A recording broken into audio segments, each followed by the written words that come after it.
Финансирањето на политичките партии е главен извор на корупција. Отсуството на контрола врз нивната работа ги претвора во акционерски друштва, каде очигледно е дека најмногу добива тој што донира. Во сите досегашни извештаи Државниот завод за ревизија констатираше низа неправилности и нереално прикажани податоци за финансиските трансакции на партиите. Евроамбасадорот Самуел Бугар очекува ваквите состојби да се надминат, а политичките партии да станат транспарентни.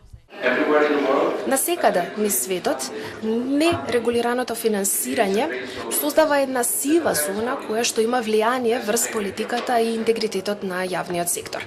Политичките партии честопати стануваат инструменти на различни донатори и ги представуваат нивните интереси наместо интересите на граѓаните. И последиците се очигледни.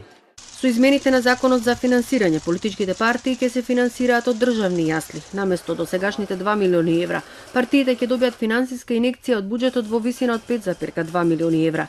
Нови ингеренции добива и Државната изборна комисија.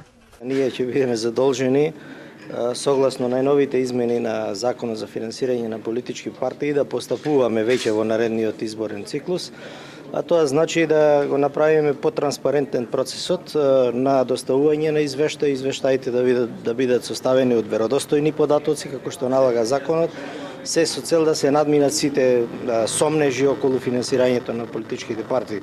Во иднина партиите ќе може да се финансираат од кредити, ќе може да поседуваат земјиште, деловен простор, опрема, канцелариски материјал, се намалува сумата на донации, ќе се засили контролата. Со зголемувањето на масата на пари за финансирање на политичките партии, тие проблеми ќе се надминат кои што ги имавме и мислам дека порелаксирано ќе можеме во идниот период да функционираме и самостојно и да искреираме некои настани.